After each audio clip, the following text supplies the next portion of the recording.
నమస్తే welcome to hash you నేను మీ రాజేష్. ప్రస్తుతం తెలంగాణలో రాజకీయ సమీకరణలు చాలా వేగంగా మారుతున్నాయి. ఇట్లాంటి సందర్భాల్లో అందరి దృష్టి పార్లమెంట్ ఎన్నికల వైపే ప్రధానంగా ఉన్నటువంటి నేపథ్యంలో కొంత తెలంగాణ రాజకీయాల్లో చేవెళ్ల నియోజకవర్గం కొంత చర్చనీయాంశంగా అవుతుంది. ప్రధానంగా అక్కడ ముగ్గురు హేమీలు బలంగా పోటీ పడుతున్నటువంటి నేపథ్యం.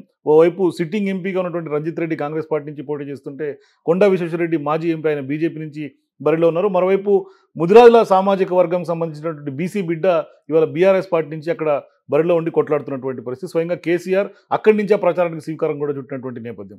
ఇట్లాంటి సందర్భాల్లో అక్కడ గెలుపు అవకాశాలు ఏ విధంగా ఉన్నాయి, మరోవైపు అక్కడ ఉన్నటువంటి స్థానిక సమస్యలైనా లేకుంటే అక్కడ పోరు ఏ విధంగా ఉండబోతుంది, పార్లమెంట్ పోరు మాట్లాడదాం. మనతో పాటు కాసాని ఫౌండేషన్ సంబంధించినటువంటి చైర్మన్ అట్లాగే యువ నాయకులు కాసాని వీరేష్ గారు మనతో పాటు జాయిన్ అవుతున్నారు. మాట్లాడదాం. నమస్తే వీరేష్ గారు. నమస్కారం అండి. ఏం సార్, ప్రధానంగా ఇవాళ తెలంగాణలో పార్లమెంట్ పోరు చూసుకుంటే అసెంబ్లీ ఎన్నికలకి పార్లమెంట్ ఎన్నికలకి కొంత డిఫరెన్స్ ఉంటుంది. ఇట్లాంటి సందర్భాల్లో ఎట్లా అనిపిస్తుంది ఇప్పుడు చేవేళ్ళ ఫైట్ కానీ లేకుంటే ఓవరాల్గా తెలంగాణ పాలిటిక్స్ చూస్తుంటే? తెలంగాణలో గవర్నమెంట్ మార్పు జరిగింది కాబట్టి ఖచ్చితంగా మార్పు ఉంటుంది. స్టేట్ ఎలక్షన్స్కి పార్లమెంట్ ఎలక్షన్స్కి చూస్తే మనకి చాలా చేంజెస్ వచ్చినాయి కాబట్టి డెఫినెట్గా త్రిముఖ పోటీ ఉంటుంది. ఆ త్రిముఖ పోటీలో ఇప్పుడు మనం చూసాం, రీసెంట్గా కాంగ్రెస్ గవర్నమెంట్ ఫామ్ చేశారు. అంతకుముందు ఉన్నటువంటి టీఆర్ఎస్ బీఆర్ఎస్ ప్రభుత్వాన్ని కూడా మనం చూసాం. సో ప్రజల్లోకి వెళ్తున్నాం. మనం కావాల్సింది ఏంటి ఇక్కడ అని అంటే, నీకు లోకల్గా మాట్లాడే వాళ్ళు పార్లమెంట్లో కావాల్సిన వ్యక్తి కావాలి. ఇక్కడ మనకి మల్కాజ్గిరి తర్వాత అంత మంది ఓటర్స్ ఉన్నటువంటి నియోజకవర్గం చేవెళ్ళ నియోజకవర్గం. చేవెళ్ళ పార్లమెంట్ పరిధి ఎలాంటిదంటే, పరిధి చాలా పెద్దది, అలాగే ఓటర్లు కూడా చాలా ఎక్కువ మంది ఉన్నారు. సో మనకి రూరల్ అండ్ అర్బన్ కలిసినటువంటి కాన్స్టిట్యున్సీ కాబట్టి ఇక్కడ చాలా డెఫినెట్గా ఎవరు ఊహించని రిజల్ట్ రాబోతుంది. కానీ మొన్నటి అసెంబ్లీ ఎన్నికల్లో కూడా మీరు కూడా టీడీపీ తరఫున పోటీ చేయాలని పెద్ద ఎత్తున అక్కడ అన్ని గ్రౌండ్ ప్రిపేర్ చేసుకున్నట్టున్నారు, కానీ అది అవ్వలేదు అనుకుంటున్నా నాకు తెలిసి. అవునండి. టీడీపీ నుంచి మనము ప్లాన్ చేస్తుండే, టీడీపీ ఇక్కడ పోటీ చేయడానికి ఇంట్రెస్ట్ చూపెట్టకపోవడంతో మనం కానీ బాగా కష్టపడ్డారు గ్రౌండ్ లెవెల్లో. చేవేళ్ళలో కొంచెం గ్రౌండ్ ప్రిపేర్ చేసుకుని బాగా కష్టపడ్డారు పబ్లిక్ వెళ్ళటం. అంటే మనకు ఈ ప్రాంతంతో ఆల్మోస్ట్ 20-25 ఇయర్స్ నుంచి మనకి సత్సంబంధాలు ఉన్నాయి. మనం ఉమ్మడి రంగారెడ్డి జిల్లాలోనే ఉన్నాం కాబట్టి మాకు మా ఫ్యామిలీ రిలేషన్స్ అందరు కూడా ఉన్నారు. సో ఇవాళ అంటే పెద్ద నియోజకవర్గం మీరు చెప్పినట్టుగా మల్కాజ్గిరి తర్వాత ఇవాళ టైం సరిపోతుందా ప్రచారానికైనా, లేకుంటే అంతమంది ఓటర్స్ని కనెక్ట్ అవ్వడానికి? కష్టం. అసలు ప్రజలని రీచ్ అవ్వడము, ఓటర్ని రీచ్ అవ్వడం అనేది ఇలాంటి ప్రాంతాల్లో చాలా కష్టం అండి. ఓన్లీ ఇంకా మీలాంటి సోషల్ మీడియా కానివ్వండి, ఎలక్ట్రానిక్ మీడియా కానివ్వండి, దాంతోటే మనం రీచ్ అవ్వగలుగుతాం. కానీ on face to face interaction అనేది ఇట్స్ ఇంపాసిబుల్. మరోవైపు కొంత చేవేళ్ళ నియోజకవర్గంలో కొంత వైవిధ్యంగా ఉంటుంది. కొంత పార్ట్ రూరల్, కొంత పార్ట్ అర్బన్. కానీ అర్బన్ ఓటర్ మూడ్ డిఫరెంట్గా ఉంటుంది, రూరల్ ఓటర్ మూడ్ డిఫరెంట్గా ఉంటుంది. ఎట్లా ఉంది ఇప్పుడు అంటే అసెంబ్లీ ఎన్నికల్లో కొంత మూడు క్లియర్గా కనిపించింది. రూరల్ అంతా కాంగ్రెస్ వైపు ఉండింది, అర్బన్ అంతా బీఆర్ఎస్ వైపు ఉండింది. ఇవాళ అదే మూడు క్యారీ అవుతుందా, లేదంటే మూడులో ఏమైనా చేంజ్ వచ్చిందా? యాక్చువల్గా ఏంటంటే రూరల్ ఏరియాలో ఎక్కువగా కాంగ్రెస్ సైడ్ మొగ్గు చూపారు. ఎందుకంటే రుణమాఫీ అవ్వని, అలాగే ఇప్పుడు ప్రజెంట్ అప్పుడు మన బీఆర్ఎస్ గవర్నమెంట్ ఏవైతే ఇంప్లిమెంట్ చేస్తుందో స్కీమ్స్, దానికి రెట్టింపు ఇస్తామని చెప్పడం కొద్దిగా ఆశ. పెడతా అంటే ఆశ, కొడతా అంటే భయం అన్నట్టు. పెడతాడు అనే నమ్మకంతో, ఒక మార్పు కావాలని కోరుకునడంతో కొద్దిగా వాళ్ళు రూరల్ ఏరియాస్లో ఇంపాక్ట్ చూపించారు. అలాగే మనకి 7 సెగ్మెంట్స్లో 3 సెగ్మెంట్స్లో కూడా కాంగ్రెస్ విన్ అయింది. అలా అని చెప్పి అర్బన్ ఏరియాకి టచ్గా ఉన్నటువంటి ప్రాంతాలు మొత్తం కూడా వాళ్ళు బీఆర్ఎస్ సైడే ఉన్నారు. సో ఈక్వేషన్లో చూస్తే మనకి 60-65% ఆఫ్ ఓటర్స్ అర్బన్ ఏరియాలో ఉన్నారు, 35-40% ఓటర్స్ రూరల్ ఏరియాలో ఉన్నారు. సో ఇంపాక్ట్ మాత్రం ఖచ్చితంగా ఉంటుంది. ఇప్పుడు కాంగ్రెస్ గవర్నమెంట్ వచ్చిన తర్వాత ఆల్మోస్ట్ 160 days ప్లస్ అయింది. 100 రోజుల లోపలనే మేము అన్నీ అమలు చేస్తామన్నారు వెల్ఫేర్ స్కీమ్స్. కానీ అందులో చాలా వరకు ఇంకా ప్రజలు డిసైడ్ చేస్తారు.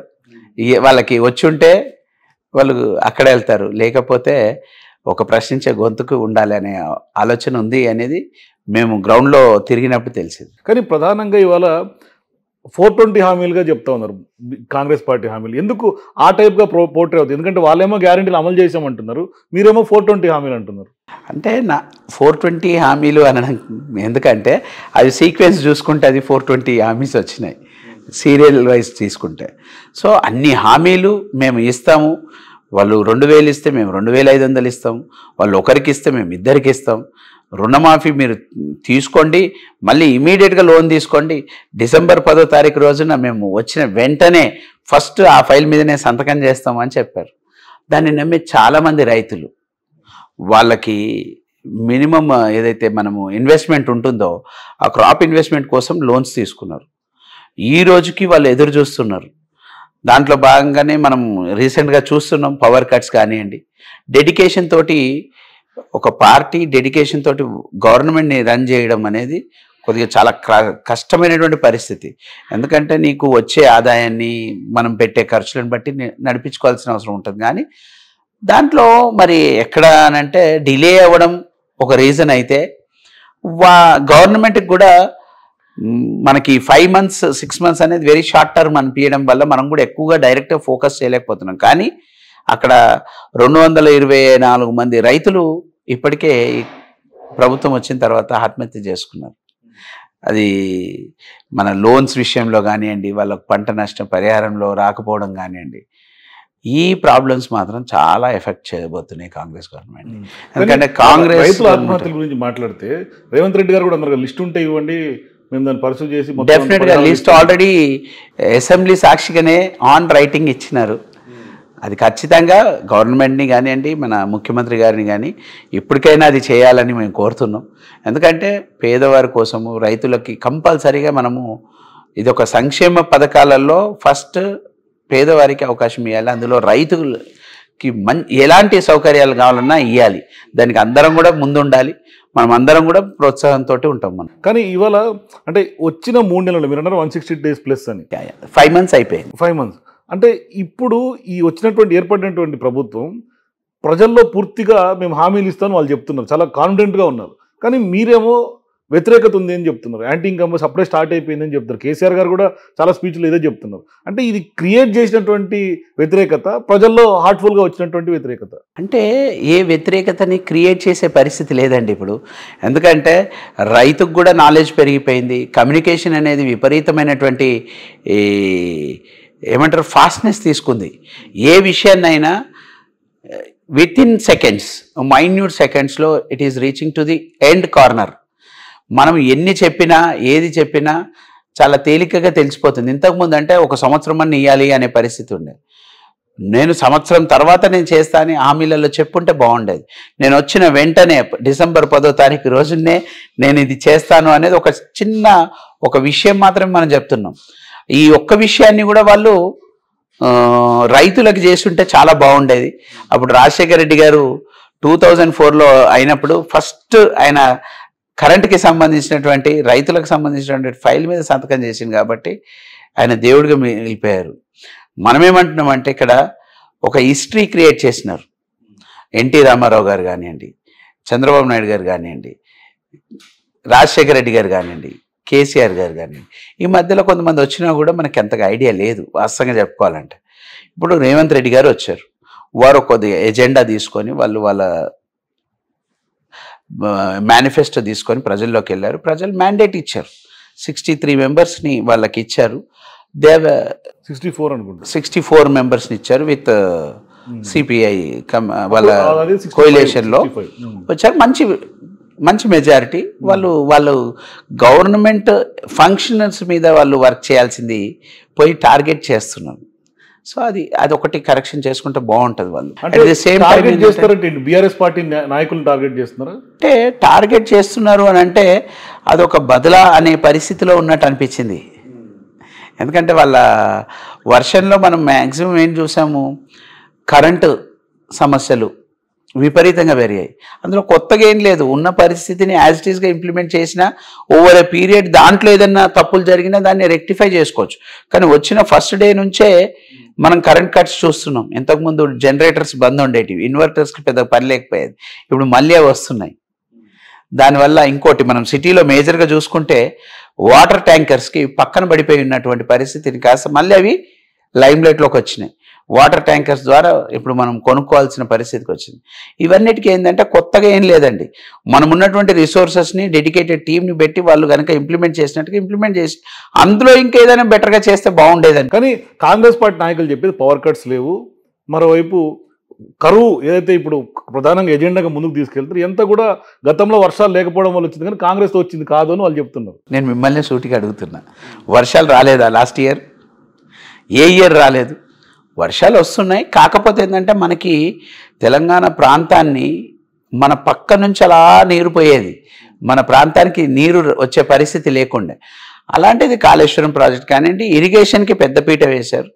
అట్ ది సేమ్ టైం ఇది ఒక పార్టీ అనకుండా మన తెలంగాణ ప్రజలకి, ఒక భారతదేశానికే ఇది ఒక మంచి విషయం. ఏంటంటే నీకు లిఫ్ట్ ఇరిగేషన్ ప్రాజెక్టు, దాంట్లో ఏదైనా మిషనరీ కానివ్వండి, డిజైనింగ్లో ఏదైనా చేంజెస్ ఉంటే వీ కెన్ అప్గ్రేడ్ ఎవ్రీథింగ్.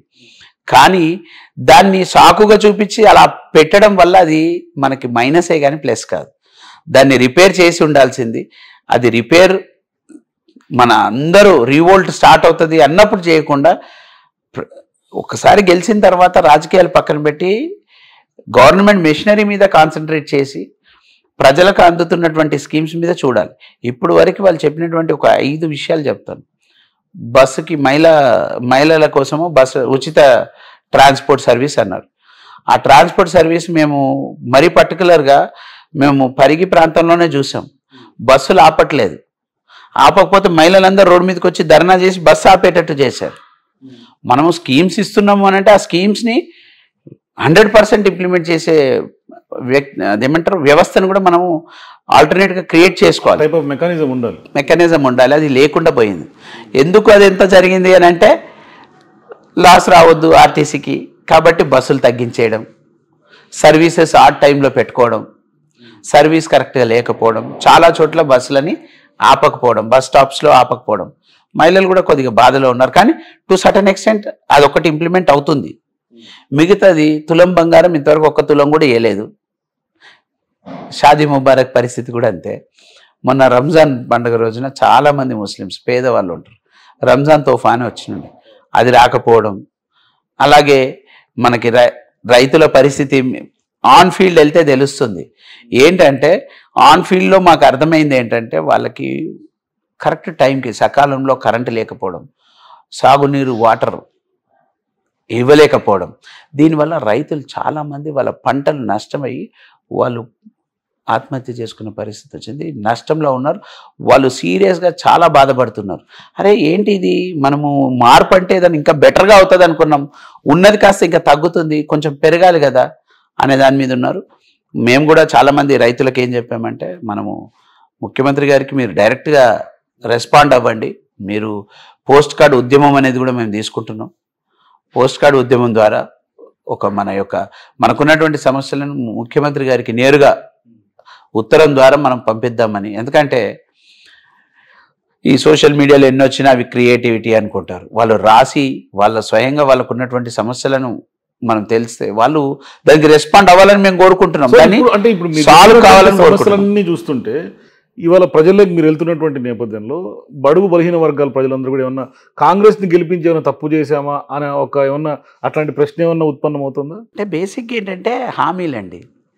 హామీలలో మనకి ఇంకా బెటర్గా వస్తున్నాయి కదా.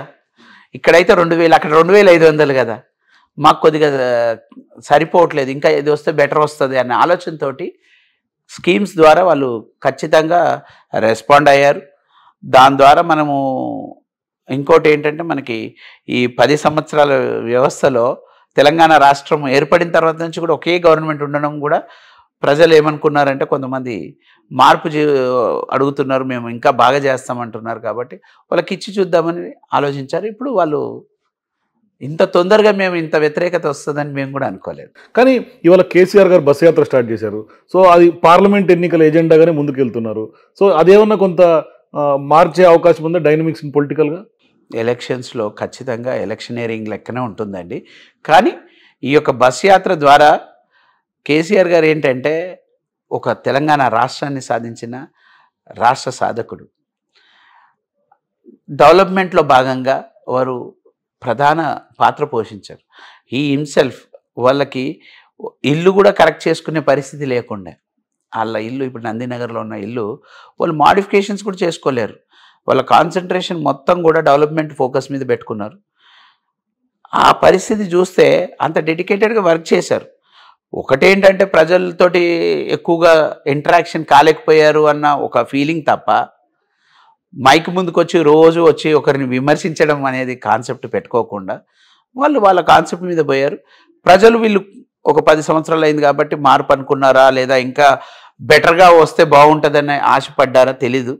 బట్ ఇప్పుడున్న పరిస్థితుల్లో మాత్రం మేజర్గా మేమేదో ఆశించాం, మార్పు అంటే బెస్ట్ అవుతుంది అనుకున్నాం, ఉన్నదానికంటే తగ్గుతుందని అనుకోలేదు అనే ఫీలింగ్లో మాత్రం తెలంగాణ పీపుల్ ఉన్నారు. కానీ క్యాడర్ని కూడా కేటీఆర్ అయినా కేసీఆర్ అయినా గతంలో కలవలేదు లీడర్లు కానీ క్యాడర్ కానీ, అందుకని ఇవాళ బీఆర్ఎస్కి ఈ పరిస్థితి ఉంది. చాలామంది బయటకు వచ్చి మాట్లాడుతున్నారు, ఇవాళ అందరూ పార్టీని వీడుతున్నటువంటి వాళ్ళందరూ అది చెప్తున్నారు. ఎందుకంటే బేసిక్గా పార్టీ క్యాడర్ ఎప్పుడైనా లీడర్స్ ఎవరైనా పోయినప్పుడు ఏదో ఒకటి చెప్పి పోవాల్సిందే కాబట్టి అలా అదొక విషయం చెప్తున్నారు. అందులో మా అధినాయకులు కూడా ఒప్పుకున్నారు. ఏమని 100% మనము బ్రిడ్జిగా వివరించలేకపోయాం, మనము డెవలప్మెంట్ అనే కార్యక్రమం మీద పెట్టుకున్న శ్రద్ధని పార్టీని గ్రోత్ చేయడంలో దాని మీద అంత ఆలోచన చేయలేకపోయాం అనేది వాళ్ళకు ఉన్నది. 100% ఇప్పుడు మాత్రం దాన్ని రెక్టిఫై చేసుకునే దశగానే వాళ్ళంతా కూడా అడుగులేస్తారు. సో ఇప్పుడు తెలంగాణ ప్రజలు విషయం తీసుకుంటే ఇక్కడ బీజేపీనైనా కాంగ్రెస్, ఎందుకంటే పార్లమెంట్ ఎన్నికలు అనగానే జాతీయ స్థాయి పార్టీల మీద ప్రధానంగా ఫోకస్ ఉంటుంది. ఆ రెండు పార్టీలు నమ్మే పరిస్థితి ఉందా? ఆల్టర్నేట్గా బీఆర్ఎస్ని చూస్ చేసుకునే పరిస్థితి ఉందంటారా? పార్లమెంట్ అంటే జాతీయ పార్టీలే పోటీ చేయాలని లేదు కదా, ఇండిపెండెంట్గా కూడా పోటీ చేయాలి. ఇక్కడ మనకు చేవెళ్ళ పరిస్థితికి వచ్చేసరికి ఏంటంటే కాంగ్రెస్, బీఆర్ఎస్, బీజేపీ ఈ 3 పార్టీల నుంచి 3 వ్యక్తులు ఉన్నారు. ఈ 3 కూడా ఏదో ఒక రకంగా ఇక్కడ ఈ ప్రాంతానికి సేవ చేసిన వారే. 2 ఎంపీ రూపంలో, ఒకరు జిల్లా పరిషత్ చైర్మన్గా. జిల్లా పరిషత్ చైర్మన్గా 2001 నుంచి 6 వరకు చేసినటువంటి సేవలకు ఆయనకు అక్కడి నుంచి ఇప్పటి వరకు 15 సంవత్సరాలు, 10 అయిపోయి 18, 19 సంవత్సరాలు అవుతుంది. అయినా కూడా వారిని గుర్తుపెట్టుకోవడం. దాంతోపాటు మాకున్న పరిస్థితి ఏంటంటే అక్కడ మాకు అధికారం ఉన్నా లేకున్నా మేము కాసాని జ్ఞానేశ్వర్ గారు స్పెషల్గా 90% of his political career is in opposition. అవును, వారు ఎప్పుడు కూడా అధికారం కావాలి ఏదో కావాలని కాదు, ఆయన అపోజిషన్ పార్టీలోనే ఉన్నారు. He was with poor people and needy people. ఎవరైనా ఆపదలో ఉన్న వారికి ఆయన ఏదైనా ఆయనకు తోచిన సహాయం చేయడం కానీ, మద్దతు ఇవ్వడం కానీ, ఒక మంచి ఆలోచనతోటి ఒక జిల్లా పరిషత్ చైర్మన్గా ఉన్నప్పుడు ఆయనకు ఒక మంచి స్కోప్ ఉండే. మనకేంటంటే అక్కడ మనకు ఏదైనా అవకాశం ఇచ్చారు, దాన్ని పూర్తిగా న్యాయం చేయాలని ఎంత కమిట్మెంట్ తోటి వర్క్ చేశారో అక్కడున్న ప్రజలు ఈ రోజు కూడా గుర్తు చేసుకొని చెప్తుంటారు. సో మనకేంటంటే ఇప్పుడు ప్రస్తుతానికి ఇప్పుడు మనకి సామాజిక న్యాయం అనేది తగ్గిపోయింది. అది అన్ని పార్టీలకి అది వర్తిస్తుంది, ఇంక్లూడింగ్ బీఆర్ఎస్తో పాటు కూడా వర్తిస్తుంది. లాస్ట్ టైం మరీ స్పెషల్గా సిట్టింగ్స్కే ఇవ్వాలి అన్న ఒక నినాదం పోవడం వల్ల మనకు మేజర్గా ఎఫెక్ట్ అయ్యింది. దాంట్లో భాగంగా చాలామందికి చైతన్యం కూడా జరిగింది. మరి మనకు తెలంగాణ వచ్చింది, మన వాళ్ళకి రావట్లేదు, బీసీలకు అవకాశాలు రావట్లేదు అన్న ఫీలింగ్లో ఉండే. దాని రిజల్ట్ మనం చూసాం మొన్న. సో పార్టీ కూడా ఇమ్మీడియట్గా కరెక్ట్ చేసుకొని ఒక 12 సీట్లు జనరల్గా ఉన్నటువంటి 12 సీట్లు రిజర్వ్డ్ కాకుండా మన ఎంఐఎంది తీసేస్తే, హైదరాబాద్ అనేది తీసేస్తే మనకు 12 సీట్లలో 6 సీట్లు బీసీలకు ఇవ్వడం జరిగింది, అన్ని మేజర్ క్యాస్ట్లకు ఇవ్వడం జరిగింది. ఇప్పుడు నేను బీసీ ప్రజలు ఏంటంటే వాళ్ళు ఆలోచించుకోవాలి, పార్టీలలో మేజర్గా ఎవరు కూడా ఏ పార్టీ వాళ్ళు 100% నేను పార్టీని పట్టుకొనే ఉన్న వాళ్ళు చాలా తక్కువ మందే. ఇప్పుడు మరీ పర్టికులర్గా చేవెళ్ళకి వస్తే 3 కూడా వాళ్ళు ఏ పార్టీకి సంబంధించిన వాళ్ళు కాదు, ఇంక్లూడింగ్ నేను. ఎందుకంటే నేను ఒకరిని క్వశ్చన్ చేసేటప్పుడు మనల్ని మేము కూడా చెప్పాలి. మేము కూడా బీఆర్ఎస్లోకి రీసెంట్గా వచ్చిన వాళ్ళం. ప్రభుత్వం పోయే ముందు ఎలక్షన్ సీజన్లో వచ్చినాం. ఎలక్షన్స్కి పోటీ పెట్టట్లేదు అన్న దాని కారణంగా మేము పార్టీకి రిజైన్ చేసినప్పుడు బీఆర్ఎస్ పార్టీ నుంచి మనకి పిలుపు వచ్చినందుకు మేము పార్టీలోకి జాయిన్ అవ్వం. ఎందుకంటే మనకి మాట ఇచ్చారు, మేము అధికారంలోకి వస్తే మీకు ఏదైతే మన ఏమంటారు బీసీలకు సంబంధించినటువంటి న్యాయమైనటువంటి విషయాల మీద మనకి ఆల్రెడీ మనం చూసాం. అంతకంటే బెటర్గా ఎవరు చేయలేరు. ఇంకా బెటర్గా చేయాలంటే అలాంటి నాయకుడు ఉండాలని కూడా మనం ఆలోచించాం. వారి ఆ పిలుపు మేరకు మనం పార్టీలో జాయిన్ అయ్యాం. అన్ఫార్చునేట్గా మనం గవర్నమెంట్లో లేకుండా మనం ప్రతిపక్షంలో హోదా ఇచ్చారు ప్రజలు. సో ఆ మ్యాండేట్ ప్రకారంగా మనం ప్రజల గొంతుకై మనం మాట్లాడాలి అనుకున్నాం. అందులో భాగంగానే మనకు ఒక ఎంపీ సీట్ అనే అవకాశం ఇచ్చారు. సో మన వాణిని మన బాణిని మనం వినిపించాలి పార్లమెంట్లో అంటే ఒక బీసీ నేతగా ఒక అత్యంత కింద పరిస్థితి అంటే మనము చాలా పూర్ స్టేజ్ నుంచి చూసినటువంటి వ్యక్తి. అంటే ఇక్కడ కరువు ఉన్నప్పుడు మా పరిస్థితి ఇక్కడ ప్రాంతంలో ఉన్నప్పుడు ఎలా ఉండేది కూడా చూసినటువంటి వ్యక్తి ఆయన. మిగతా ఇద్దరు ప్రధాన పార్టీ అభ్యర్థుల్లో నేను అనుకోని వాళ్ళు ఈ పరిస్థితులు చూసి ఉన్నారని మేము అనుకోము. ఎందుకంటే they help from big families, అంటే ఆర్థికంగా ఒక గొప్ప స్థానంలో ఉన్న వాళ్ళు. బార్ విత్ గోల్డెన్ స్పూన్ అంటారు కదా. ఎగ్జాక్ట్లీ. అంటే వాళ్ళు ఒక కార్పొరేట్ స్ట్రక్చర్లో ఉన్నవాళ్ళు. ఈయన కామన్ మ్యాన్ నుంచి వచ్చినటువంటి వ్యక్తి కాబట్టి మరీ పర్టికులర్గా ఈసారి పార్టీల కంటే కూడా క్యాండిడేట్స్ని చూసి ఓటేస్తారు తెలంగాణ ప్రజలు. తెలంగాణ ప్రజలు చాలా అని అనుకుంటున్నారు. యుద్ధంలో కార్పొరేట్లకి కామన్ మ్యాన్కి జరుగుతున్న యుద్ధంగా 100% అండి. మేమైతే కామన్ మ్యాన్ బేస్గా తీసుకొనే పోతున్నాం. ఈరోజు మనకి అవకాశం ఇస్తే మనము కామన్ మ్యాన్ తరఫు నుంచి మాట్లాడే గొంతుని పార్లమెంట్కి పంపించే వాళ్ళం అవుతాం అన్న ఒక ముఖ్య ఉద్దేశంతో మన బీసీల కోసం న్యాయమైనటువంటి రిజర్వేషన్ ఏదైతే ఉందో ఆ రిజర్వేషన్స్, పొలిటికల్ రిజర్వేషన్స్తో పాటు బీసీలో జరగాల్సినటువంటి బీసీలకు జరుగుతున్నటువంటి అన్యాయాలపైన గలమెత్తి వినిపించగలిగే నాయకుడు కావాలనే ఆకాంక్ష ఉంది ప్రజల్లో. కాబట్టి ప్రజల మద్దతుతో వారు అవకాశం ఇస్తే వాళ్ళ యొక్క రిప్రజెంటేటివ్గా పార్లమెంట్లో కాసాని జ్ఞానేశ్వర్ గారు వాళ్ళ తరఫున మాట్లాడాలని అనుకుంటున్నారు. సో చేవెళ్ళ అభివృద్ధి గురించి ఎట్లా ఎజెండా ఏం సెట్ చేసుకున్నారు? గోల్ ఎట్లా ఉంది? విజన్ కానీ చేవెళ్ళ విజన్ ఎట్లా ఉంది? చేవెళ్ళ విజన్ ఏంటంటే అండి, రూరల్ ఏరియాస్లో ఒక రకంగా ఉంది, అర్బన్ ఏరియాస్లో ఒక రకంగా ఉంది. అర్బన్ ఏరియాస్లో కూడా ఇష్యూస్ ఉంటాయి, రూరల్ ఏరియాస్లో కూడా ఇష్యూస్ ఉన్నాయి. అవేమో అక్కడ ప్రాంతానికి సంబంధించినటువంటి అక్కడ లోకల్గా ఉన్నటువంటి ఇష్యూస్.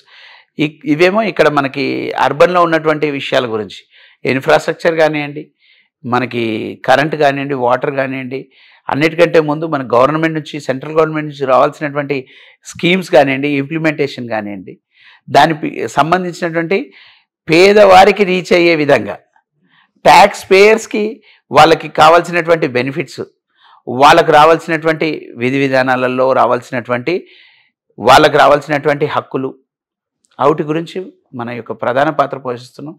మనం ఏంటంటే సిలిండర్ ఏదైతే గ్యాస్ సిలిండర్ ఉందో అది ఉచిత సర్వీస్ కిందికి, అది నెసెసిటీ కిందికి రావాలి.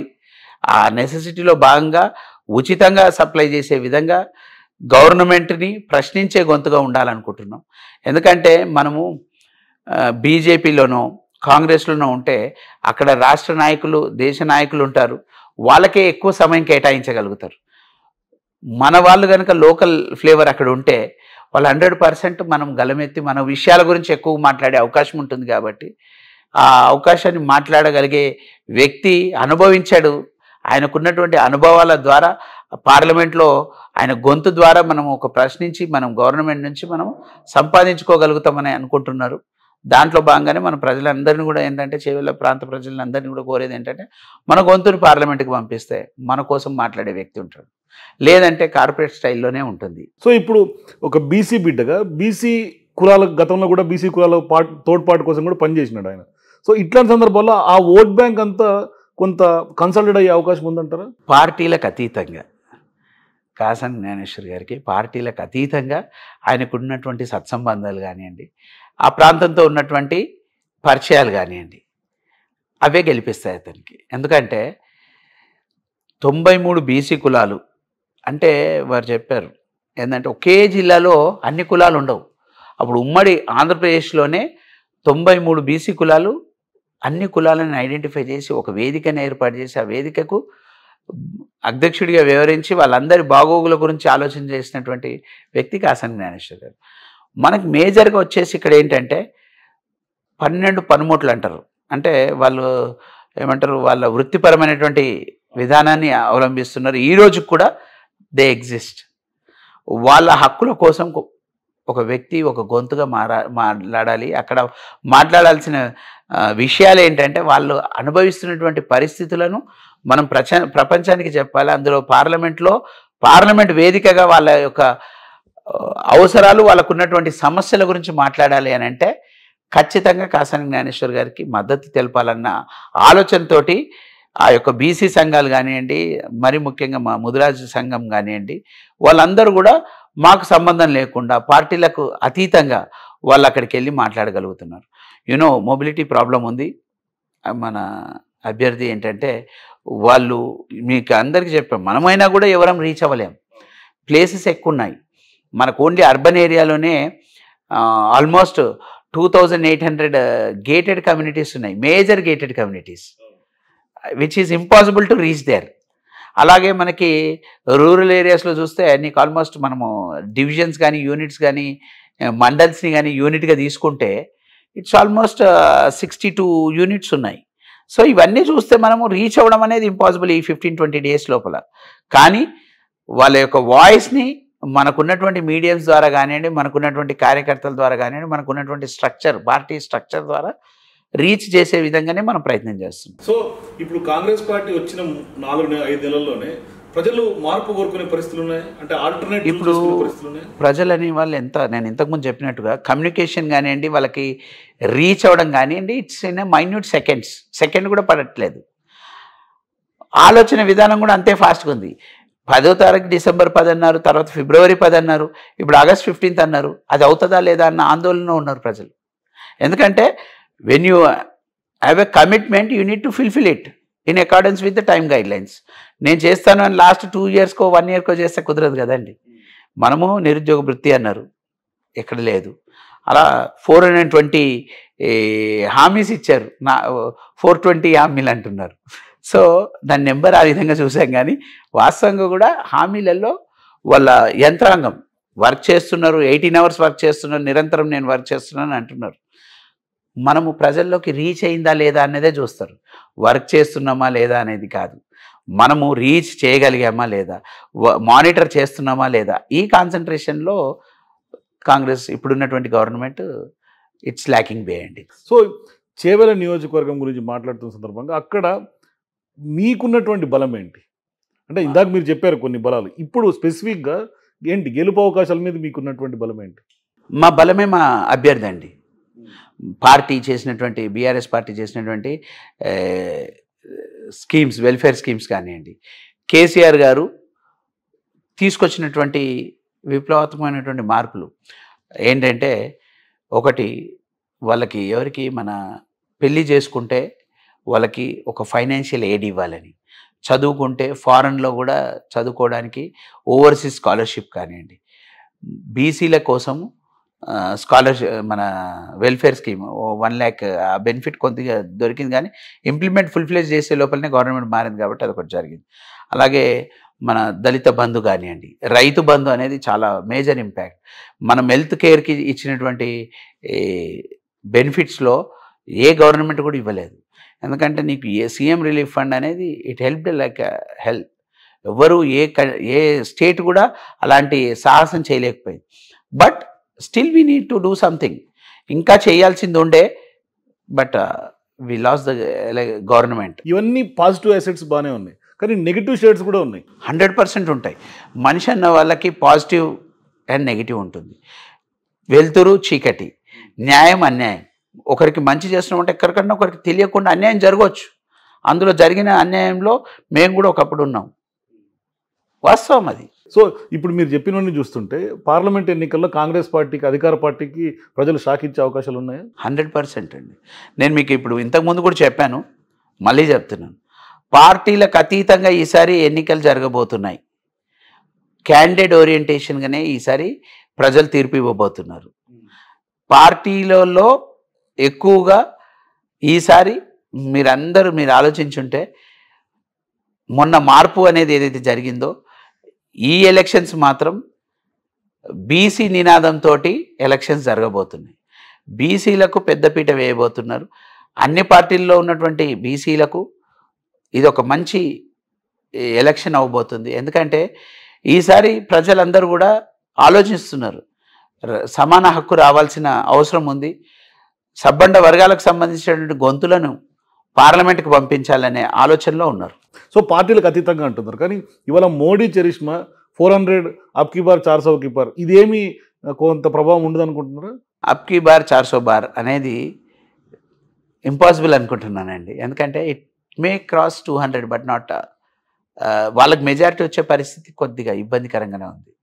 ఎందుకంటే they are also in government since 10 years, 10 సంవత్సరాలుగా వాళ్ళు ఉన్నారు. లెట్ us see, మనం అంత పెద్దవాళ్ళం కాలేదు కదా మాట్లాడే పరిస్థితి. మనకున్న తెలుగు రాష్ట్రాల్లో మాత్రం బీజేపీ అంత సక్సెస్ఫుల్ కాదు అనుకుంటున్నాం. ఇక్కడ కూడా కొంతమంది ఏమంటారు వ్యక్తిగత ఇమేజ్ తోటి వాళ్ళు బయటపడాల్సిందే. సబ్బండ వర్గాలకు సంబంధించి ఎవరైతే మాట్లాడగలుగుతారనే వాళ్ళు ఎవరైతే ఉన్నారో, ఇప్పుడు ఒక ఫ్లేవర్ నడుస్తుంది, బీసీ ఫ్లేవర్. ఆ బీసీ ఫ్లేవర్ బీసీ ఉద్యమానికి ఇది ఒక అవకాశం ఉంది. ఎలక్షన్స్లో బీసీ అభ్యర్థులను గెలిపించుకోగలిగితే నెక్స్ట్ వచ్చేది బీసీ ఉద్యమమే. బీసీ కోసము, బీసీ అని అంటే వెనుకకు నెట్టివేయబడినటువంటి సెక్షన్స్ ఏవైతే ఉన్నాయో అవన్నీ రీకాల్ చేసుకుంటున్నాయి. మన ఓటు మనం వేసుకుంటే 100% మన వ్యక్తులే ఉంటారు కదా. ఇక్కడ పార్టీలను చూస్తే ఏ అధికార పార్టీ వస్తే అధికార పార్టీలోకి అందరూ వెళ్ళడం. ఎందుకంటే ఇక్కడ మ్యాక్సిమం చూస్తున్నాం, ఇక్కడ ఏ పార్టీ వాళ్ళు కొంతమంది నాయకులు, రాజకీయ నాయకులు అనుకుంటే రాజకీయ నాయకులు ఏంటంటే 99% వాళ్ళకి ఏ పార్టీ ఉండదు, అధికార పార్టీ మాత్రమే ఆ పార్టీ ఉంటుంది. అధికార పార్టీ ఏ పార్టీ అధికారంలో ఉంటే ఆ పార్టీలో ఉండడానికి ట్రై చేస్తారు. వాళ్ళ వ్యక్తిగత కారణాలు కావచ్చు, అభివృద్ధి చేస్తామన్న కాన్సెప్ట్ కావచ్చు, మేము మీకు ఏదైనా యూస్ఫుల్ అవుతామని చెప్పి కూడా రావచ్చు. కానీ ఇక్కడ చాలా వరకు అధికార పార్టీ నేతలు మాత్రమే ఉంటారు. పలానా పార్టీ బీజేపీ, బీఆర్ఎస్, కాంగ్రెస్, ఇంకా ఇతరత్ర పార్టీలు అనేది ఉండవు. అది చూస్తున్నాం మనం. అందరూ కూడా చాలా కీన్గా అబ్జర్వ్ చేస్తున్నారు. బికాజ్ మా చేవెళ్ళ నియోజకవర్గంలో తీసుకుంటే 3 ప్రధాన పార్టీల్లో ఉన్నవారు ఎవరు కూడా ఏ పార్టీకి సొంతం కాదు. ఎవరు కూడా ఏ పార్టీకి బీఆర్ఎస్ నుంచి కాంగ్రెస్ లో చేసిన వాళ్ళే, కాంగ్రెస్ నుంచి బీజేపీ నుంచి అలా తిరిగిన వాళ్ళు ఉన్నారు. ఇంకా మరీ పర్టికులర్గా చెప్పాలంటే లోకల్ స్టేటస్ ఉన్నటువంటి క్యాండిడేట్ ఒక కాసం జ్ఞానేశ్వర్ గారే. ఇవన్నీ పక్కన పెడితే అక్కడ ప్రజాసేవ చేసిన 3 చేశారు. 2 అభ్యర్థులు ఎంపిక చేశారు, ఒక అభ్యర్థి జిల్లా పరిషత్ చైర్మన్గా ఎమ్మెల్సీగా చేశారు. వీళ్ళు ఒక 5 years టర్మ్ చేసినప్పుడు వాళ్ళు ఏ విధంగా ఇంటరాక్షన్లో ఉండే ప్రజలతోటి అది చూస్తే ప్రజలకే. ఇప్పుడు మీరన్నట్టుగా వాళ్ళిద్దరు ఎంపీలుగా చేశారు. ఇప్పుడు కాసాని జ్ఞానేశ్వర్ గారు కూడా గతంలో పొలిటికల్గా ఉండి ఆయన కూడా జిల్లా పరిషత్ చైర్మన్గా చేశారు. సో కంపేర్ చేసుకుంటే ప్రజలు ఎట్లా డెసిషన్ తీసుకునే అవకాశం ఉంటుంది? ఆ డెసిషన్ ఉంటుంది కదండి. May 13th రోజున మనం June 4th చూడబోతున్నాం. నేనేమడుగుతున్నానంటే ఇప్పుడు అబ్కి బార్ 400 పార్ అంటున్నారు ఎవరు వీళ్ళు, ఇప్పుడు అంటున్నారు మేము అభివృద్ధి మంత్రం అని కాంగ్రెస్ అంటున్నారు. బీఆర్ఎస్ ఏమంటుంది, మేము పేద ప్రజలకు అండగా ఉండి మేము వాళ్ళ గొంతై కొట్లాడతామంటారు. ప్రజలు డిసైడ్ చేసుకోవాలి 400 పార్ కావాలనుకుంటున్నారా, లేదా కాంగ్రెస్ క్యాండిడేట్ కావాలనుకుంటున్నారా, లేదా పేద ప్రజల తరఫున మాట్లాడాల్సిన గొంతు ఉండాలనుకుంటున్నారా అనేది వాళ్ళు ఆలోచన. సో చివరిగా మీరు బీసీ నినాదం తెర మీద తీసుకొస్తున్నారు కాబట్టి బీసీ సమాజానికి చివరిగా మీరు ఏం చెప్తారు? బీసీలకు నేను ఒకటే క్లియర్గా చెప్తున్నాను, ఇర్రెస్పెక్టివ్ ఆఫ్ పార్టీస్ బీసీ క్యాండిడేట్స్ని గెలిపించుకుందాం. ఎందుకంటే బీసీ క్యాండిడేట్స్ గెలిస్తే మన యొక్క బీసీల గురించి ఆలోచించే వ్యక్తులు ఉంటారు. కాబట్టి నా క్లియర్ అపీల్ ఏంటంటే సబ్బండ వర్గాల కోసం ఎవరైతే పోరాటం చేస్తున్నారో వాళ్లకు మనం మద్దతు ఇస్తే సబ్బండ వర్గాల తరఫున వాళ్ళ యొక్క గొంతై పార్లమెంట్లో వాళ్ళ యొక్క బాణిని వినిపించి మనకు రాజకీయంగా కూడా ఆర్థికంగా కూడా మిగతా అన్ని విషయాల్లో కూడా బీసీల ఆలోచన విధానం, బీసీలకు సంబంధించినటువంటి విధానాన్ని వాళ్ళు అవలంబిస్తారు. ఎందుకంటే మనవాడు అక్కడ ఉంటే మన గురించి ఆలోచిస్తాడు. మనం అనుకున్నాం తెలంగాణ రాష్ట్రం ఎందుకు కావాలనుకున్నాము, మన తెలంగాణని మనమే పరిపాలించుకోవాలని. మనము అంతకంటే ముందు భారతదేశానికి స్వాతంత్రం ఎందుకు కావాలనుకున్నామంటే మన దేశాన్ని మనమే పరిపాలించుకోవాలనుకున్నాం. అలాగే ఇక్కడ ఇప్పుడు వచ్చిందల్లా సబ్బండ వర్గాలకు. బికాజ్ ఏదైతే ఈక్వేషన్స్ చూస్తున్నామో మన పబ్లిక్ రిప్రజెంటేటివ్స్ ఏదైతే ఉన్నారో వాళ్ళు ఇన్ పార్ విత్ పాపులేషన్ ఉండాలి. ఆ ప్రకారంగా లేకపోవడం, తద్వారా వాళ్ళు రీచ్ అవ్వకపోవడం. చాలామంది ఏంటంటే మాకు సంబంధించిన వాడైతే మాకు ఎక్కువ ప్రిఫరెన్స్ ఇస్తారనే ఆలోచనలు ఉన్నాయి. అవి జరుగుతున్నాయి కాబట్టి ఇంకా ఈ యొక్క నినాదం అలా ఉన్నది. మొన్న 2009లోనే ఇది రావాల్సింది, కానీ ఎప్పుడైతే తెలంగాణ వాదం తెరపైకి వచ్చిందో అప్పుడు తెలంగాణ రాష్ట్రమే ముఖ్యం అనే కాన్సెప్ట్లో ఈ యొక్క బీసీ వాదం అనేది కొంచెం వెనకకు పోయింది. ఇప్పుడు రావాల్సింది తెలంగాణ వాదం వచ్చింది, తెలంగాణ రాష్ట్రం సాధించుకున్నాం, మన స్వపరిపాలన రావాలనుకున్నాం. ఇప్పుడు మనము సబ్బండ వర్గాలకు రాజ్యాధికారం కావాలని కోరుకుంటున్నాం. అందులో నాతో పాటు చాలామంది యువకులు కూడా ఆలోచిస్తున్నారు. సబ్బండ వర్గాలకు రాజ్యాధికారం రావాలంటే మన యొక్క ప్రతినిధులు అందులో ఉండాలి, ఇర్రెస్పెక్టివ్ ఆఫ్ పార్టీస్. పార్టీలన్నీ కూడా 54% ఉన్నామని అంటున్నారు. 54% ఉంటే ఎవరి దామాషా పద్ధతిలో ఎవరి జనాభా ఎంత ఉంటే అంత percentage of representatives, party representatives ఎలాగంటే అధికారంలో ఉన్నప్పుడు ఒకటి, అధికారంలో లేనప్పుడు ఒకటి లెక్కన మాట్లాడాల్సిన అవసరం లేదు. ఎందుకంటే ఎవరైనా కానీ వాళ్ళ జనాభా ఉన్నప్పుడు వాళ్ళ రిప్రజెంటేటివ్ ఉంటే బాగుంటుంది. కానీ కాంగ్రెస్ వస్తే కులగణన చేస్తామంటూ కూడా హామీ ఇస్తున్నారు కదా ఇప్పుడు. Yes, we accept it and we welcome that. ఎందుకంటే కులగణన జరగాలి, కులగణన జరగాల్సిందే. ఎందుకు జరగకూడదు? మనం ఈడబ్ల్యూఎస్ స్కీమ్ ఇచ్చారు సెంట్రల్ గవర్నమెంట్. ఈడబ్ల్యూఎస్ స్కీమ్ ఇచ్చినప్పుడు మనం క్లియర్గా ఉన్నాం ఏమని, we are happy when it comes to north India. South ఇండియాలో నీకు మన ఎకనామికల్లీ బ్యాక్వర్డ్ ఏదైతే ఓసీస్గా ఉన్నారో తెలంగాణ రాష్ట్రంలో 8% కూడా లేరు.